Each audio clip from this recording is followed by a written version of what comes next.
And nobody would want to miss Gina's speech. Oh. There will be some waterworks. Before we turn it over to Gina, I want to say, well, first, for all of us that have reported to Gina and worked under Gina, she has allowed us to be ourselves, and I can't tell you how much we've appreciated that. And someone, I think Lori, who now has left, had said, she lets us speak her mind, and she does. And she, a lot of us were afraid of her, but then we got to know her, and nobody loves us more. Nobody cares about her team more than Gina. Nobody. And we really all appreciated that.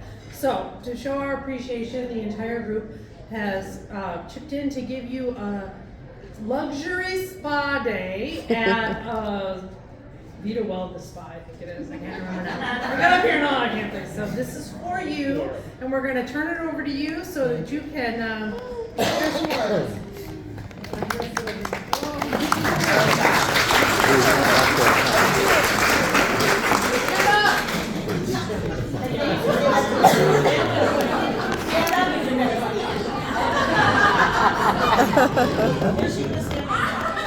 I mean, that would be. I can roll this around. Oh, you guys, I got some funny shit I could say, but I'm gonna start at the beginning because I was asked that yesterday. So I have to start at the beginning because the one person that is missing here today, my father passed away a while ago, who was a huge influence in my life, especially when it came to education and being independent. But my mother, who unfortunately isn't a wheelchair, can't speak anymore. She has Alzheimer's. It's an ugly disease. She's my best friend. And I don't want to talk to her about her in the past, but my mother came over, so you can understand me. My mother came over on a boat from Ellis Island to Ellis Island. And her first word that she learned in English was son of a bitch. Oh, that's why she says it's so good. Everybody was a son of a bitch. Oh. And, you know, my mom, if those of you here that have been fortunate to meet my mom, she was a firecracker, and had a heavy Italian accent, and loved her family dearly. And when I went away to college to UC Davis, she said the worst mistake she made in her life was allowing me to go to college because I never came home. Now that I'm almost Fresno, now you can understand why. But she was extremely upset with me because I never went home. And she would say that I came from outer space because I was not her daughter. She was a cook, an amazing cook, very domestic, and there was not one part of my bone that liked the cook, liked the clean. But I miss her terribly. I do communicate with her, and I think she understands. But she's been a huge, when my father passed away, she was a huge influence in my life and in my daughter Lexi's life. And that's where I get my craziness from my mom. She was known as the yeller on the street. And so I know that's kind of funny because I would sit in my office and I would yell, Amanda, Jerry. I yell out of my office. I didn't get my ass out of the chair. I just yelled. And you know, the funny part about it is, there's a you're yelling, but you yell. I yell because I care. I yell because I care, but I would just yell. And I would go to meetings and you're yelling. I'm yelling. I don't understand. What's wrong with that? Because I grew up in a yelling household. But you don't know any differently. When you grow up in an Italian, a very traditional church on Sunday. We ate on Sunday. There was no waffle there, or you got the wrath of my mother. But when I left for college, and fortunately for me, I met some people in my sorority, and they said, why don't you come downtown and work with Duke Nation's campaign? All right. So I drive myself downtown from UC Davis, and little they know, when she was laughing when Judy got called in, it was because the governor's office, when they said, you're going to take her. Yeah. So when she came into that meeting, she had the look of death on her, like, hell, I do not want this woman at all. And they're like, no, you're going to take her. So I started out as a student assistant, loved it. I did drugs. I mean, we did narcotics. I mean, who wouldn't want to go out with a SWAT team and the narcotic team and break down doors and search houses? That's what we did. I mean, nowadays, yeah, it was just so much fun to do that. And it was cops. I was 22 years old as an age kid, and you're with cops. It was fun. So I started my career, and Judy and I did become, you know, we're 20 years difference in age, and we became the bestest friends, and we'd laugh. And, you know, we'd laugh, and I fortunately moved up, and when we merged with Callaway, when Office of Criminal Justice Planning merged with Callaway, I had no idea what I was getting myself into.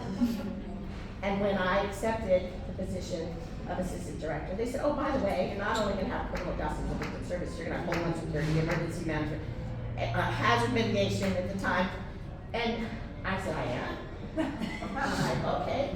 So I learned all of those different areas, and we grew.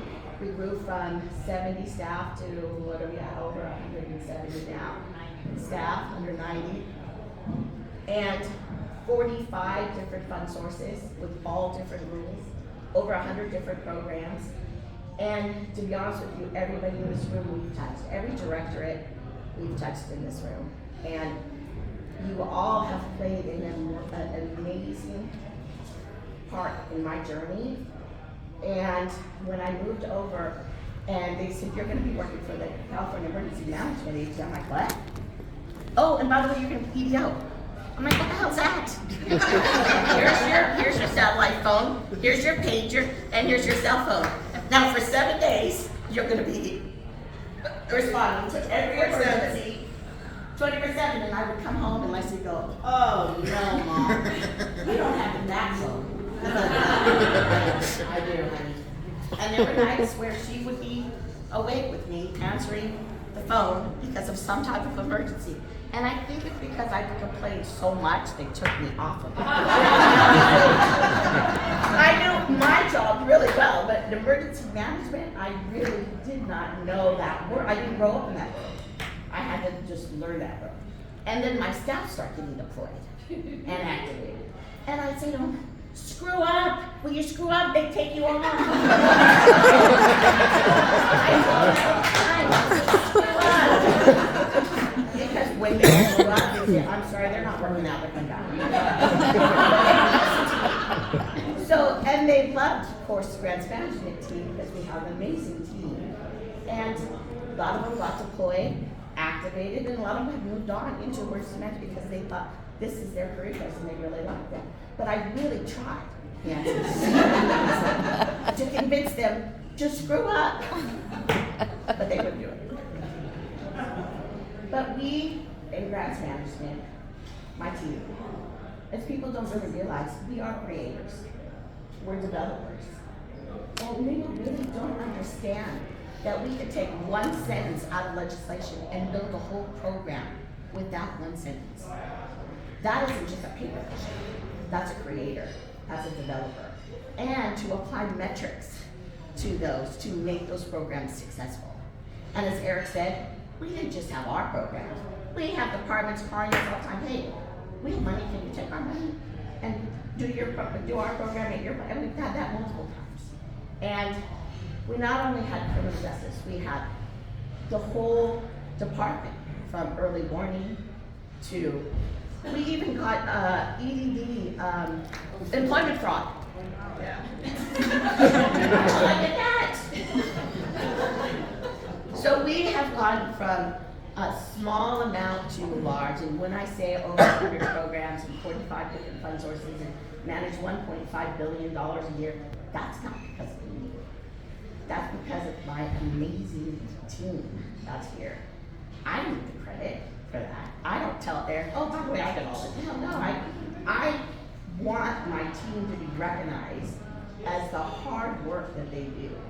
I am not a manager that wants to take credit for other people's work. I would never, ever, ever do that. And as much as I possibly can promote within, that's what I want to do. I want to see people promote and be happy. And we had a really slow turn. Really low until course, they went to emergency management. And they like that, but we had a really low turnover because we love to promote within. So, my daughter, who I know she's gonna be embarrassed, we used to talk a lot. I talk a lot, you know, and News. but when she went to college, I said, honey, do you really know what I do? She's like, Mom, I really don't know. She called me one night. She was getting her undergrad in legal. And she said, Mom, I Googled you. I said, you Googled me? I go, Google? I had this smile on my face. I'm on the phone. I'm like, Google me? I go, what'd you learn? She said, I learned what you did. And we're talking about, in our classes, the funds that you administer in California. And she goes, I'm going to write a paper. I go, well, you better damn get an A. It was the first time I felt that my kid kind of understood what our purpose was and what we did. And when you say, I love Homeland, don't get me wrong, I love Homeland, I love emergency services, and I love all the different programs. But when it comes to victim services, it breaks my heart to see something that happens. And I was so blessed to be part of a tripling of victim service funds, to be able to fund all these programs that are just amazing programs. And if you get out in the field and you see dedication, Sandra's here, that's dedication.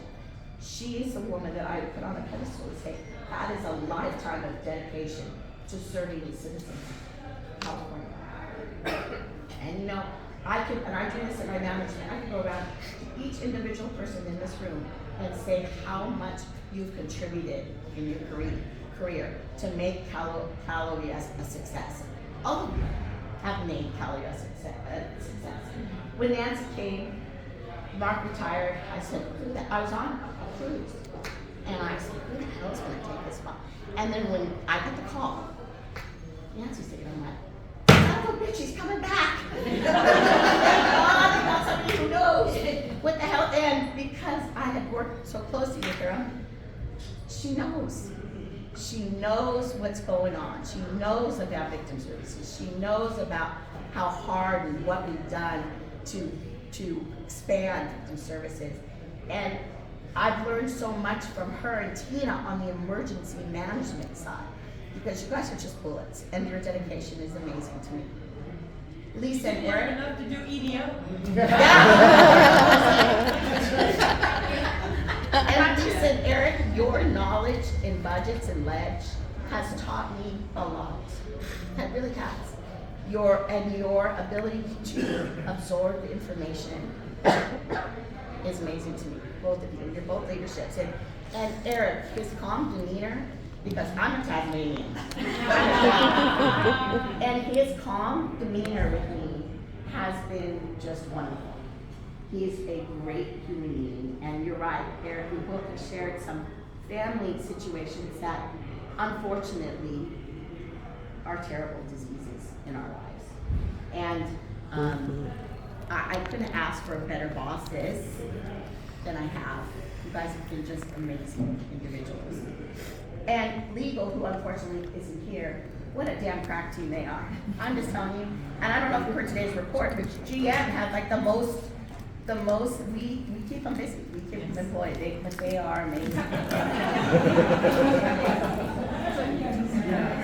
And I just want you all to know, Tom, head of Homeland, we work very closely together. We put funds out, and Tom executes the State Threat Assessment Center and does a phenomenal job, his team. Cybersecurity is now hot and heavy. We're in the cybersecurity grants now. I mean, we've expanded so much, and to know so much about so many different areas. And I look around this room, and Heather, who's assistant director over our administration, shit, I thought I would need this. She's got the whole agency and budgets, and to handle all of that just amazes me. And everybody in this room amazes me, and you all should be just proud of yourselves for the amazing work that you do. And am I going to miss the hell of you? I just want you to picture in a day of Gina's management meetings. We're yelling and screaming at each other. Lee's on the ground stretching. No! And when she's on the ground, we're all just yelling at each other, and but that's what we do. And you know what? You're absolutely right. There is no element in my office. We talk about it. And you leave my office knowing where you stand, whether it's I agree with you or I don't, or I'm glad you came in here, but I don't like big elephants in the room. I want to talk about it and get it out there, whether it's something serious or something funny, but I do try to turn, because this job you could cry all day long, really, or you could manage it and laugh and make, but my humor, and I do have to say this, Eric. So the governor made us come back 2 days a week, everybody that was exempt. Well, you can imagine I had 170 people, if they did, and it was me coming in 2 days a week in my office. I'm like, that's it. I'm in here by myself. I call Eric. All by myself. What are you doing? I can say, what are you doing? He goes, I'm working. I go, so I got to Teams everybody from my office. See, I'm Teams email. So an hour later, what are you doing? Would you come over and visit me? It's really lonely over here. So I kept the humor, but it was kind of lonely. But now, at least we get to see the staff more, we get to see everybody's face in person, which, you know what? It really is great to see people in person than to see them on a video screen. Because we did that for so long, we knew that we would have to do that for as long as we had to do it. But I just want to thank all of you. I really want to give a big thanks to Amanda and Lee and Wendy for putting this on. They did a fantastic job.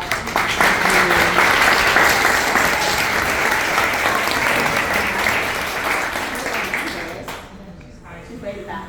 But I just want to thank you all for helping me through my journey of my career. And you all just have a place in my heart. You truly do. And it is only business, but personally, you are in your positions for a reason. You all serve you do such great things for Calories and amazing people here. And hopefully I will be back, and everybody says, are you going to retire and travel? Like, well, I don't travel. I don't like airplanes, never have. I like to work. That's what I do, I like to work. And my head spins every night, and Eric's got it 1 o'clock in the morning, I'm sending out emails, and he's like, what the hell's wrong with you? I'm like, I don't know, I can't sleep, I got all this. And I am a fixer. That's what I do. I want to fix everybody's problems, or at least help fix them. I'm a fixer. I love doing that kind of stuff. I love trying to solve problems. And I'll stay up for hours trying to figure it out. But thank you all. From the bottom of my heart.